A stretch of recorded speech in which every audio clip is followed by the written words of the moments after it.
Hey gang, what's up? Just Ehren right here, Question Period Canada. We started this channel about Canadian federal politics a number of months ago. Didn't have a clue any side on the side of the people at the grocery store lineup. That was it. And then we started watching Question Period Canada live. We started there making other videos, learning all about this stuff. Now we have a network. People send me videos. I've got so much content that I want to make. Now I'm trying to make a sort of general intro to all these wacky videos that are happening in Canada. Like, my oh my guys, we've got to take a closer look. Let's take a peek at this one. They never slow down, these Canadian politics. They don't stop. This one's wild. Okay, I'm going to break down for you something that has been bubbling up behind the scenes in Ottawa over the last couple of months. You're going to hear more and more about this over the next few months, and I want to break it down for you so that you understand what's actually happening here. So, what are we talking about? Well, first of all, we're talking about what I think some people would consider good news, the fact that there's been many op-eds in mainstream media like the Globe and Mail, where Liberals are openly calling for Justin Trudeau to resign. So you've got former Liberal MPs this week that are saying Justin Trudeau needs to go. He needs to go. There's too big of a polling gap. There's no possible way the Liberal Party could win. The only way that the Liberal Party could win is if Justin Trudeau steps back. Now, some of you who are watching this, many of you I know who watch this feed, you have a hard time making ends meet right now. Either your mortgage has become unaffordable if you're a homeowner. Many of you don't own homes and your rent has become unaffordable. You're having a hard time affording groceries. So the thought of Justin Trudeau and his Liberal government and the inflationary spending coming to an end by Justin Trudeau stepping back, some people might cheer. But this is one of those situations where it's a careful what you wish for sort of thing. I'm going to preface all this by saying that obviously we need a conservative government to right the ship in Canada. Like it's crazy what the Liberal government has done. But I want to talk to you about who could come next if Justin Trudeau resigns, particularly before a federal election, and why it matters to you. The person that everybody is talking about succeeding Justin Trudeau is a man named Mark Carney. And I want to break down for you exactly why I think Mark Carney could actually be so much farther to the left on a grander scale that he could actually make Justin Trudeau look like a conservative.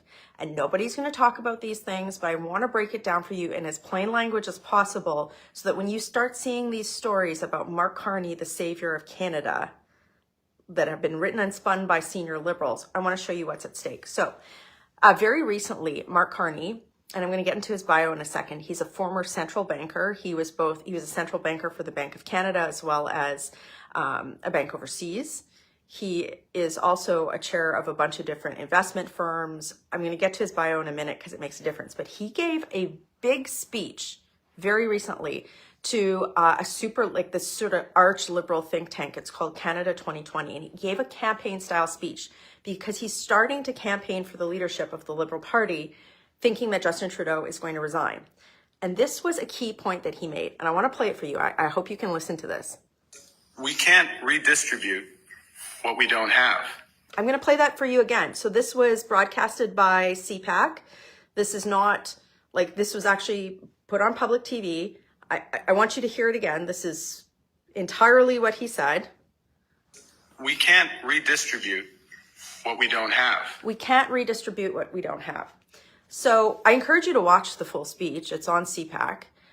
But the core of this speech, Carney was talking about how he was kind of implying that Canadian firms who have been job creators, workers, who have been struggling under Liberal, regulatory craziness, inflationary spending, needed to produce more because the Liberals couldn't redistribute what they don't have. Think about that for a second. He didn't say what conservatives have been saying is that the cost of living is out of control in Canada and nobody can afford to live here and we need to stop the waste. No, he said we can't redistribute what we don't have. And I think this was such a great quote for what his leadership would look like. And I've been watching him kind of on the periphery for years. And I want to show you guys some things about what a Mark Carney leadership of the Liberal Party would have. And I also want to say that, like, if Justin Trudeau did step away before the next election, what does that make the next leader of the Liberal Party? It makes them the Prime Minister of Canada. So this guy could, in theory, if Justin Trudeau stepped back, become the leader of the Liberal Party and automatically become Prime Minister without a federal election. So let's start with his bio. So again, he's a former central banker of 2 different countries, okay? He's on the board of Harvard. He's on many different boards. He's on the board of Harvard. Didn't say a word with all the anti-Semitism that was happening there. He's been super silent. But he also serves as the chair of something called Brookfield Asset Management. And if you've never heard of this, you would be excused. But they're one of the biggest global investment firms. They make big plays. And so not only is he the chair, but he's also the head of something called transition investing. And if you read through the bio and what this unit does, they do a lot of work in something called ESG, which we all know is environmental policies. A lot of it is to deal with like state regulations that are around green energy. Okay, so big time money there. Okay, the other thing that he is at the same time is this is from the United Nations. He's also the UN Special Envoy on Climate Action and Finance. So here you've got a man who makes his money off of climate ESG policy, at the same time doing what? He's also the head of the UN agency that's doing what? Making climate policy. So making money off of climate policy, making climate policy. Okay? So you can kind of see where I'm going with this, right? Look at what's happened over the last couple of years here. Actually, this is just the last few months. So in his role as the UN climate envoy, he announced something called GFANS. So it's this financial network that was announced in 2021, ostensibly to like bring banks and different investment firms together in commitments to structure their operations in such a way that they're financing whatever is deemed under these types of governmental policies as clean tech or green energy or whatever ESG sort of policies, right? So he's put this global network together. Now, when he did that in 2021, shortly after, about a year later, we started to see these headlines. Immoral and responsible. Banks threaten to leave Mark Carney's Green Alliance over legal risks. So this like fund or this scheme to kind of get capital for these types of projects, which what? Who would possibly be interested in those types of projects? Maybe Brookfield Asset Management. This started to fall apart, right? There's some scrutiny of this, right? In the last couple of months, I've been watching this very closely too, because you've got headlines like this. Brookfield's 10.5 gigawatt Microsoft deal places certainty over price. Brookfield Asset Management and Brookfield Renewable have entered into an agreement with Microsoft to contract 10.5 gigawatts or 30% of Brookfield's renewable capacity growth from 2026 to 2023. And they're doing this deal in technical terms, if you look through other media coverage of it, to power Microsoft's what? AI farms, okay? So if you go back to that speech that Mark gave at the Canada 2020 dinner very recently, he talks about the global AI revolution, right? And how this is so important. Well, Brookfield Asset Management is entering into a big, huge financial deal with Microsoft to provide renewable energy for what? Their AI firms, okay? Now, this just came out today or yesterday. Brookfield in talk to buy French renewable power company. So here you've got a guy who's giving speeches about the need for all of these ESG policies, right? Talking about how we can't redistribute what we don't have.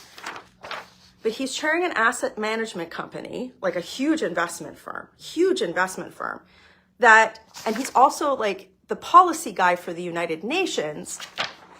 You kind of see where I'm going with this, right? Like, I have questions. I'm sure you have questions too.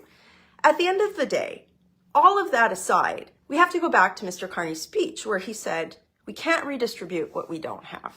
At the end of the day, this is what I care about as a representative of 120,000 people.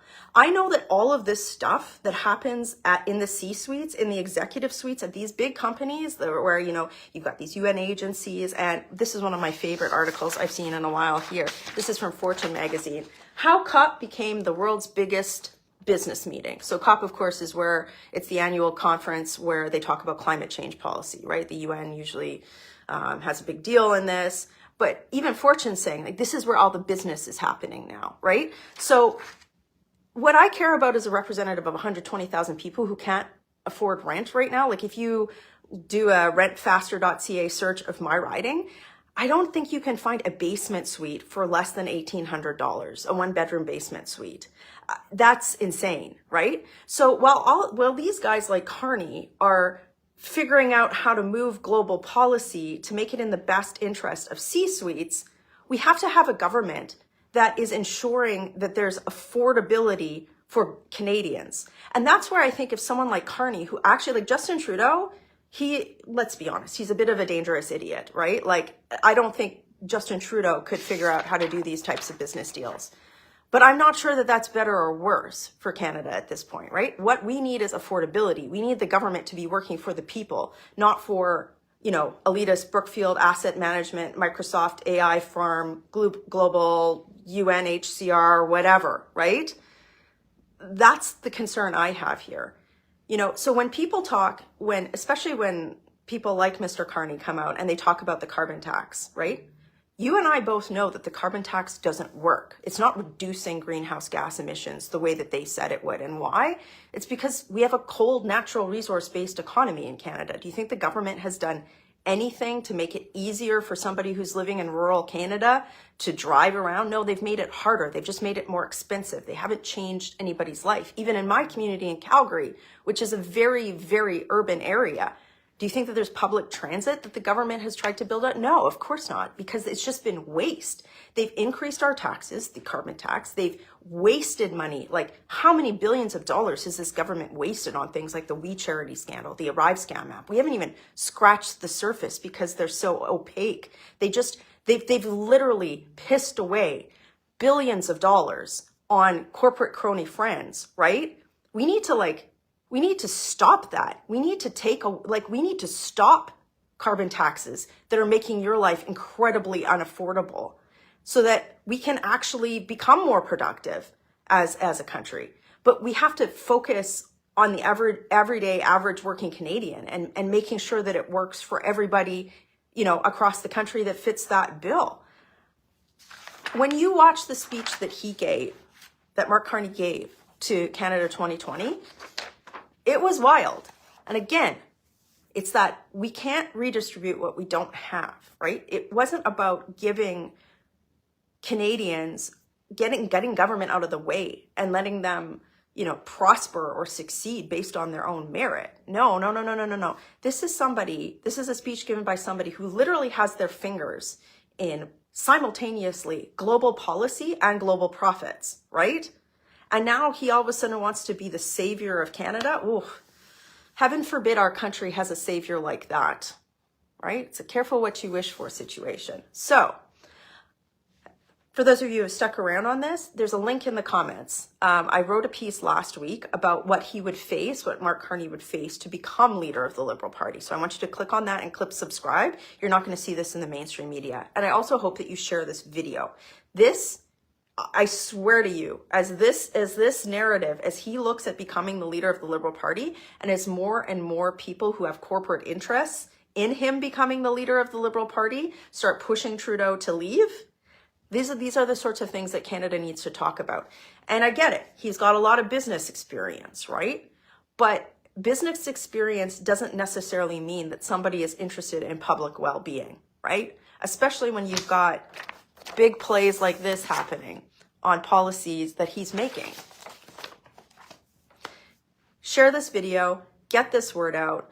It's always something, isn't it? And I just want to say this. You can never underestimate the power of Liberals who use rent-seeking policies. What I mean by that is government to create sort of artificial oligopolies and systems that benefit elite people and make it harder for people like you to pay your bills and to afford groceries, right? So you can never underestimate their ability to protect that. They don't want to lose that power. It's a lot of money. It's a lot of power. It's a lot of ability to sort of, well, we will see what happens. Anyway, little bit of information there for you. All I did was show you a few media articles. I encourage you to do your own research too. Share this video. Working hard for you in Ottawa. Have a great day.